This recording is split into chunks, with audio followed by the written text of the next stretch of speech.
मतदार यादीत 1,500हून अधिक बोगस नावे, भाजपा प्रहार आक्रमक. बनावट कागदपत्रांच्या आधारे आणि प्रशासनाच्या डोळ्यात धूळ फेकून शेकडो परप्रांतीयांची नावे स्थानिक मतदार यादीत घुसवण्यात आल्याचे धक्कादायक वास्तव उघड झालेले आहे. बुलढाणा तालुक्यात एकट्या धाड गावात हा बोगस मतदारांचा आकडा 1 ते 1,500च्या घरात असल्याचा खळबळजनक दावा भारतीय जनता पक्षाच्या पदाधिकाऱ्यांसह प्रहार जनशक्ती पक्षाच्या वतीनं करण्यात आलेला असून यामुळे स्थानिक नागरिकांमध्ये संतापाची लाट उसळली आहे.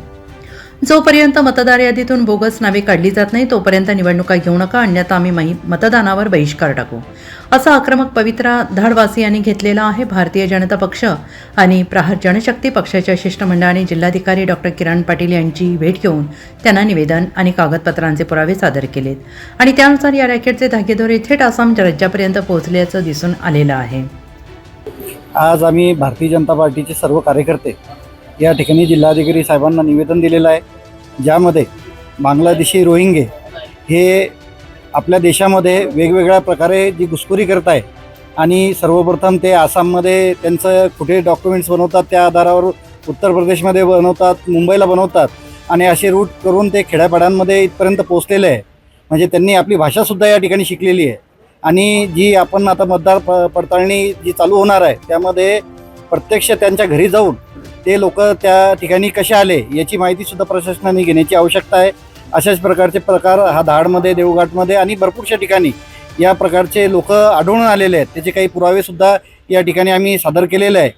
या ठिकाणी प्रशासनाला आम्ही विनंती केली की या जे बोगस मतदार आहेत त्यांची शहानिशा करून त्यांना त्यांच्या देशामध्ये परत पाठवण्यात यावे आणि त्यांचे मतदार यादीतून नावसुद्धा वगळण्यात यावे आणि ज्या लोकांनी त्यांचे बोगस जे डॉक्युमेंट्स तयार केलेले आहे अशांवरती सुद्धा गुन्हे दाखल करून योग्य ती कारवाई करण्यात येईल.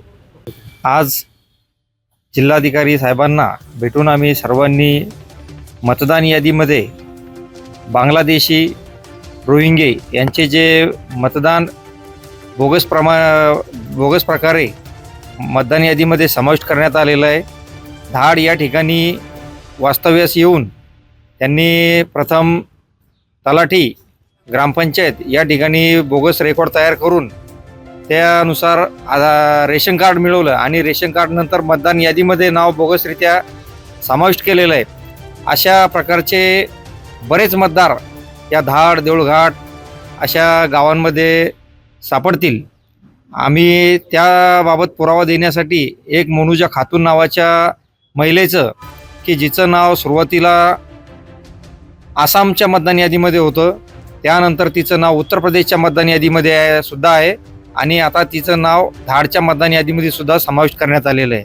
असे जे बोगस मतदार आहेत या मतदारांचा शोध घेऊन त्यांचं नाव या मतदार यादीतून कमी करण्यात यावं आणि अशा मतदार यादीमध्ये जे बोगस नावे समाविष्ट करण्यात सहभागी असतील त्यांच्यावर कायदेशीर कारवाईसुद्धा करण्यात यावी अशी विनंती आम्ही